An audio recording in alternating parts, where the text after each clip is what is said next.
Hello, welcome again. We are solving GATE 2021 XC thermodynamics paper. Question number 12 is two identical pressure cooker A and cooker B, each having a total internal capacity of 6 liter are available. Cooker A is filled with 2 liter of liquid water and at 110 degrees Celsius, and cooker B is filled with 4 liter of liquid water at 110 degrees Celsius. The remaining space in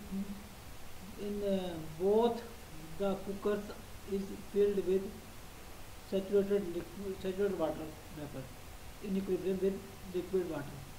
If G represents the specific Gibbs free energy, and the subscript V and L represent the saturated vapor and saturated liquid phases respectively. Which of the following expression is correct? Okay, these are the two curves. This is A, this is B. This is 2 liter. This is having 2 liter liquid and rest is vapor, and this is having 4 liter. Okay, water and rest is vapor. Okay, so option A, GVA greater than GLB. B, GVA less than GLB.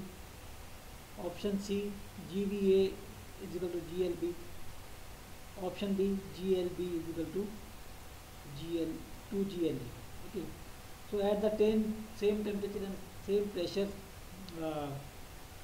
the Gibbs function is same for vapor and liquid. Okay, so as change in Gibbs energy is given by this minus S dt plus B dP, as the temperature and pressure are same, so there will be no change in Gibbs energy of these two. Okay, so answer is your GVA is equal to GLB. Okay, so answer is vapor and liquid and Gibbs energy will remain same. Okay, that is the basis for derivation of Clapeyron equation also. Okay, next,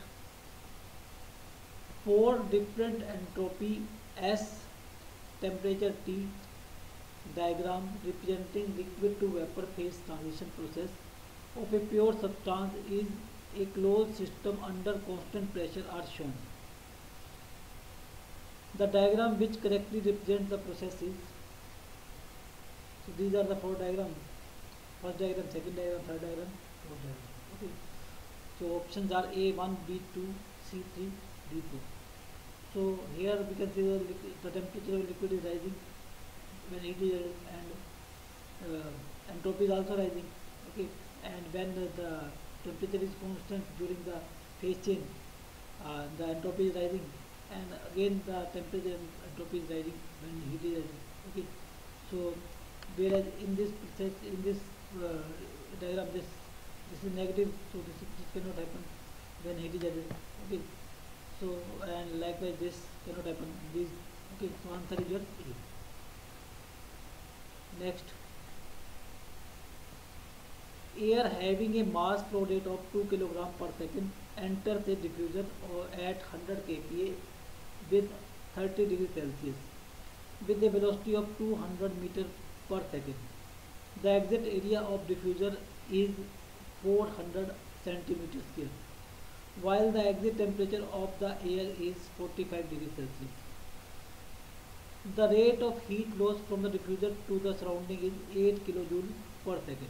The pressure at the diffuser exit is dash kPa, 2 decimal places of for air.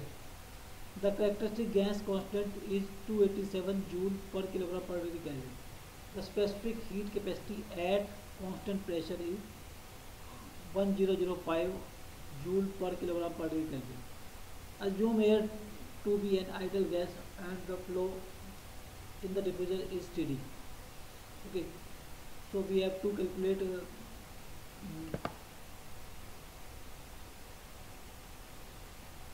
the pressure at the diffuser axis.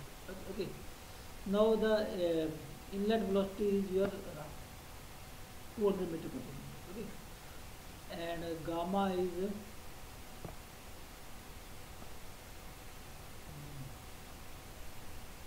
inlet velocity is 200 meter per second, and as it is here, and R and Cp is given, so gamma, these are usual, so gamma is your 1.4. Okay, and R is 287, and initial temperature is your 30 degrees Celsius. Okay, so initial Mach number is V1 by root gamma RT1, that is, so we have all the values, so initial Mach number is 0.5731. Okay, now from the stagnation temperature relationship we have that T01 inlet stagnation temperature, and this is inlet temperature. M1 is Mach number. Okay, T01 by T1 is equal to 1 plus gamma minus 1 by 2 M1 cube. Okay, so this is your stagnation conditions. Okay, and M1 is M1 is 0.570. Okay, so T01 by T1 is 1.0656. Okay, 1.0656.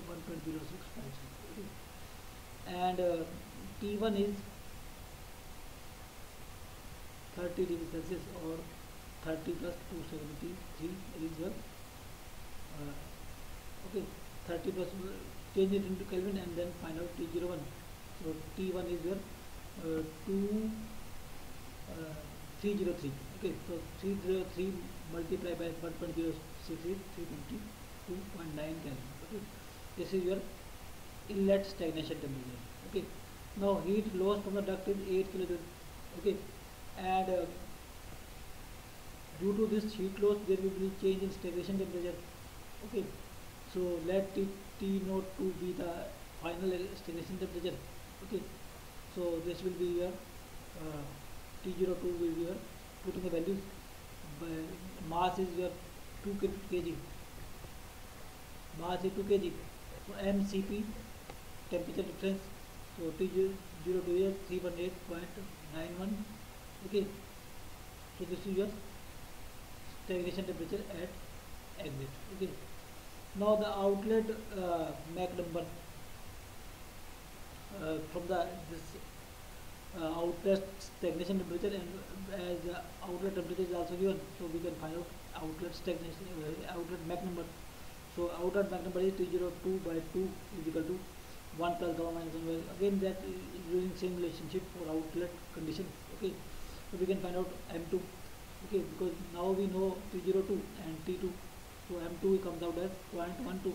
Okay, and from M2, using that same relationship that we have used for inlet Mach number, we can find out V2. Okay, so V2 is M2 into gamma RT2. We have T2, we have gamma, we have R, we have M2. So V2 is your 42.89 meter per second. Okay, as mass flow rate is same, okay, as steady flow, so we have a exit area. Exit area is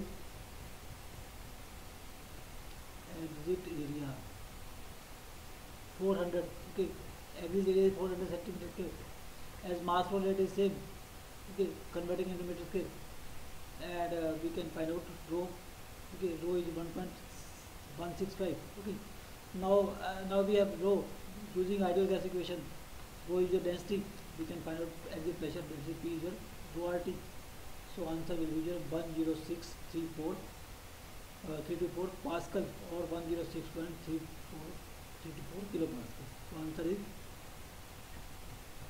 106. Okay, fill in the blank question. So it is 106.324 kilopascal.